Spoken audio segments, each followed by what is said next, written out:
भोले बाबा की नगरी काशी की पृष्ठभूमि में कोरोना काल को एक परिवार ने कैसे अवसर में बदल दिया, आइए सुनते हैं एक सच्ची पारिवारिक कहानी, नजरिया। इस मुए कोरोना ने तो इन दिनों सबकी जिंदगी बदल दी है। कभी सोचा भी नहीं था कि ऐसे दिन भी देखने पड़ेंगे कि तेज रफ्तार से भागती दौड़ती जिंदगी भी यूं थम कर रह जाएगी। सही कहते हैं लोग, किस्मत और वक्त बदलते देर नहीं लगती। पल में तोला तो पल में माशा। हे महादेव, अब और क्या क्या दिखाओगे इस उम्र में। अपने पलंग पर पड़े चलते पंखे को एकटक ताकते हुए, मन ही मन खींचते हुए देवदत्त शर्मा खुद से ही बड़बड़ा रहे थे और उस वक्त को कोस रहे थे जब इस बार बेटे के पास होली पर आए थे और बस उसकी बात मानकर कुछ दिन और यहीं रुकने को राजी हो गए थे। फिर तो बस निकल ही नहीं पाए ना इस कोरोना की आफत के मारे। लॉकडाउन पर लॉकडाउन, यहाँ मत जाओ वहाँ मत जाओ, सोशल डिस्टेंसिंग, जाने क्या क्या। वो सोचते क्या ही अच्छा होता जो होली मनाकर ही चले गए होते। क्या ही अच्छा होता जो बेटे की बातों में आकर यहीं न रुककर अपनी काशी नगरी, अपने महादेव की नगरी में लौट गए होते। बात भी बस क्या मान ली, मना ही नहीं कर पाए। इकलौते पोते का जन्मदिन था, तभी 8 दिन बाद ही सोचा चलो, वैसे तो वो अपना शहर छोड़कर कहीं जाते नहीं, अब आए हैं तो जन्मदिन मनाकर ही जाएंगे। एक पल को तब पत्नी का चेहरा भी आंखों में आ गया था। वो होती तो क्या ऐसे पोते के जन्मदिन को छोड़कर चली जाती? ना ना, अपने अलावा थोड़ी बहुत बात जो सुनते भी थे ना, वो तो बस पत्नी की ही सुन लेते थे, वरना तो बिना उनकी मर्जी के उनसे कौन अपनी बात मनवा सकता था। जिंदगी भर किसी की नहीं सुनी कभी, बस जो खुद को अच्छा लगा वही किया हमेशा। एक वो जिद होती है ना किसी किसी में कि हम जो कह रहे हैं वही सही है और भाई वही करो बस सब। 2 बच्चे थे, एक तो यही लड़का और एक इससे 3 साल बड़ी बेटी। बच्चों ने घर में उनकी ही चलती देखी थी हमेशा, तो माहौल कुछ ऐसा ही बन गया था कि बच्चों ने भी कभी अपनी नहीं चलाई उनके आगे। जैसा उन्होंने कह दिया कर लिया। कभी अपनी बात कहने की, समझाने की कोशिश भी करते तो डांट पड़ जाती, तुरंत सुनने को मिल जाता, अब हमें तुम समझाओगे कि क्या करना है क्या नहीं। बच्चे हो बच्चे ही रहो, बाप मत बनो हमारे। बच्चों की फिर आगे कुछ कहने की हिम्मत ही नहीं होती थी। एक खौफ जैसा सा माहौल रहता था घर में उनके नाम से। वो जब तक ऑफिस रहते बच्चे खूब अपने मन की करते, यहाँ तक कि उनकी पत्नी भी बच्चों में बच्चा बन अपने जीवन का आनंद उठाती। मगर जैसे ही उनके आने का वक्त आ जाता, सब अपने अपने कोने में दुपक जाते।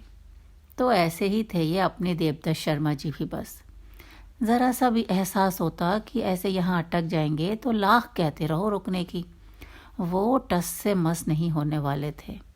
अरे वो आज तक नहीं रहे अपनी काशी नगरी से इतनी दूर। कितना जीवन है वहाँ, दोस्त हैं, पड़ोसी हैं, कुछ ऑफिस के लोग हैं, रिश्तेदार हैं और इन सब से ऊपर बाबा विश्वनाथ है, मन भावन 80 घाट है। दोस्तों के संग टहलते टहलते अक्सर घाट भी जाते रहते। कितना अच्छा लगता था वहाँ सीढ़ियों पर घंटों सबके साथ गंगा की खूबसूरती निहारते रहते, सुबह सवेरे की आरती का आनंद उठाते, घाट की स्पेशल मसाला चाय पीकर ही लौटते सब। यहाँ दिल्ली के सोसाइटी के छोटे से घर में उनके खुले खुले घर का मज़ा कहाँ। मन फिर चिहुक उठा अपने प्यारे शहर को याद करके। तो वही ना, जिसकी जैसी और जहाँ की आदत पड़ जाए। देवदत्त जी का भी वही रवैया बस चलता ही रहा हमेशा, बच्चों के बड़े होने तक भी। खुद भी अब रिटायर्ड हो गए हैं, बच्चे भी अब बच्चे वाले हो गए थे, लेकिन आलम अभी भी वही था उनके रवैये का। जो खुद को सही लगता वही करते बस। इसी चक्कर में बस बच्चों के संग घुल मिलकर रह नहीं पाए कभी। अपने घर में तो कभी ज़रूरत नहीं पड़ी और अब आदत बदलना मुश्किल। यहाँ बेटे के घर में भी खुद के घर जैसा ही माहौल बन गया था। बेटा बहू यहाँ तक कि 8 साल का पोता भी उनसे उतनी ही बात करता जितनी ज़रूरत होती है, जितनी वो करना चाहते। और फिर यहाँ ना उनकी कोई कंपनी थी और इस महामारी के चलते ना कहीं आना जाना या किसी से मिलना जुलना। मन लगता भी तो कैसे आखिर उनका। अपने काशी के दोस्तों से बात करते तो उन्हें ये जानकर बहुत आश्चर्य होता कि उन लोगों के पास तो आजकल बिल्कुल टाइम ही नहीं है। आजकल लॉकडाउन में सब घर पर ही हैं तो बस पूछो मत। हर समय बच्चों की, पोते पोतियों की धमा चौकड़ी सी मची रहती है। इतना मज़े तो बच्चों के संग अपने वक्त में भी नहीं किए जितने कि अब कर रहे हैं। वो सुनते और सोच में पड़ जाते, अब इतने बड़े बच्चों होकर बच्चों के संग क्या मज़े। दिमाग खराब हो गया इन सब का। बच्चों को सिर पर चढ़ने का खूब मौका मिल जाएगा। अब सब कुछ खुद को ही समझने वाले, कभी भी बच्चों के साथ प्यार से मिलजुल कर खुशियाँ न मनाने वाले देवतप जी को भला ये सब कहाँ सुहाता। और तो और उनका एक बिल्कुल खास दोस्त जो करीब करीब उनके जैसे ही रवैये का सा था, वो भी एक दिन फ़ोन पर कह रहा था, यार ज़िंदगी हमेशा अकेले अकेले ही गुजार दी। बाप बनकर, बड़े बनकर फ़र्ज़ तो पूरे किए सारे, लेकिन उस फ़र्ज़ को, उन प्यारे रिश्तों को कभी जी नहीं पाया। बच्चों से हमेशा बड़े होने की दूरी मेंटेन करता रहा, कभी दोस्त बनकर कंधे पर हाथ रखकर उनसे मन की बातें साझा नहीं की। ये बच्चे ये अपने बहुत प्यारे होते हैं यार, इनसे बड़े बनकर नहीं, बिल्कुल इनके जैसा बनकर इनसे रिश्ता जोड़ो। सच कह रहा हूँ, मन लगाने के लिए, दिल की कहने के लिए कभी किसी बाहर वाले की ज़रूरत ही नहीं पड़ेगी। जो हुआ सो हुआ, अब उस अकेलेपन में कभी वापस नहीं जाऊंगा। मिलजुल कर प्यार से अपने परिवार, अपने बच्चे के साथ मज़े करूंगा। बहुत कुछ सिखा दिया यार इस लॉकडाउन ने। अकेला इंसान अपने आप में कुछ नहीं कर सकता, सबसे मिलकर ही वो पूर्ण होता है। इस कोरोना टाइम ने जीवन के प्रति मेरा तो पूरा नज़रिया ही बदल दिया दोस्त। जिन बच्चों से दूर दूर भागता था वही सारे समय आजकल ध्यान रख रहे हैं।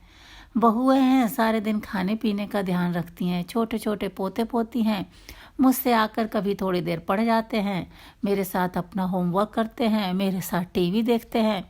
तुमने देखा आजकल पहले की तरह सब रामायण महाभारत दूरदर्शन पर आ रही है। हम सब लोग तो मिलकर एक साथ देखते हैं भाई, बहुत मज़ा आ रहा है, सच कहता हूँ। परिवार का साथ है तो सब कुछ है, वरना अकेले भी जिए तो क्या जिए।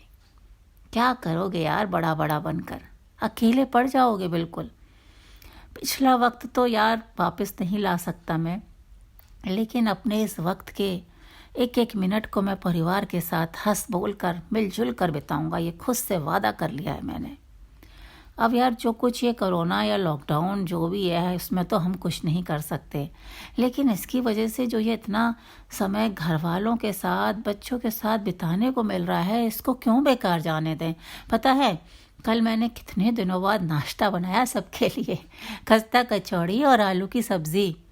नाश्ता, और तूने मजाक क्यों कर रहा है यार, हमें तो कभी नहीं खिलाई तूने अपनी एक खस्ता कचौड़ी और सब्ज़ी। हमें तो तूने अपने हाथ की कभी एक कप चाय भी नहीं पिलाई, उन्होंने दोस्त की बातों से चिढ़ते हुए कहा था। वही तो कह रहा हूँ यार, अपने बड़े होने के गुरूर में ये छोटी छोटी खुशियाँ गंवा दी थी ना, बस आजकल उन्हीं को पकड़ने की कोशिश कर रहा हूँ। एक दिन अचानक ख्याल आया कि ये बहुएं तो बेचारी रोज़ सारे समय रसोई में लगी रहती हैं, क्यों ना अब से हफ्ते में एक दिन इन लोगों को भी छुट्टी दे दी जाए। इस लॉकडाउन में तो काम वालों का काम भी उन पर आ गया है। दोनों बेटों से कहा तो वो भी राज़ी हो गए। बस फिर हम तीनों ने और दोनों पोतों ने मिलकर कल सारे दिन रसोई की बागडोर संभाली।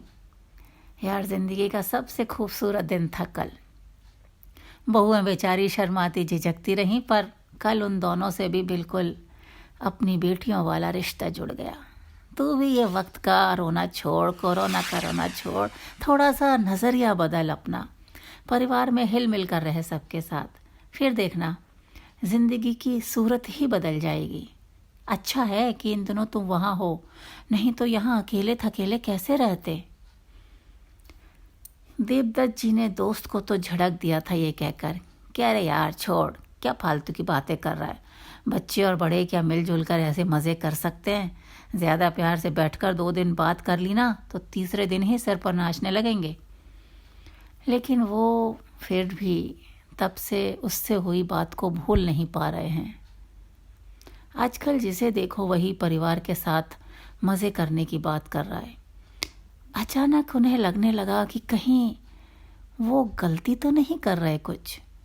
उन्हें याद आया कि जब वो यहाँ आए थे तो एक दिन उनका पोता भी उनके पास अपनी लूडो लेकर आया था खेलने के लिए, लेकिन उन्होंने उसे भी पास से भगा दिया था ये कहकर कि अपने दोस्तों के साथ खेलो, मैं नहीं खेलता ये सब। बेचारा अपना सा मुंह लेकर चला गया था। फिर उसके बाद वो उनके पास कभी खेलने नहीं आया, दूर दूर सा ही रहा। बच्चे तो वैसे भी प्यार और स्नेह के ही भूखे होते हैं ना।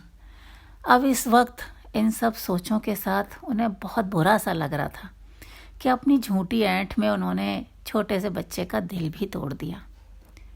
लंच टाइम हो गया था। उन्हें बाहर आता ना देख बेटा ही उनके पास आकर बोला, अरे पापा नींद आ गई क्या? आ जाइए, लंच लग गया है, उसके बाद सो जाना आराम से। हाँ हाँ हाँ, चलो चलो लंच करते हैं, वो तुरंत उठते हुए बोले। ऐसे ही खाली लेटे लेटे झपकी लग गई थी कहकर वो खाने की टेबल पर आ गए। पोता पहले ही खा चुका था। बहू उन दोनों को खाना परोसने लगी कि उन दोनों को आश्चर्य में डालते हुए वो बोले, बहू अपने प्लेट भी हमारे साथ लगा लो, ये गलत बात है कि तुम सबसे बाद में और अकेले खाती हो, आओ बैठो।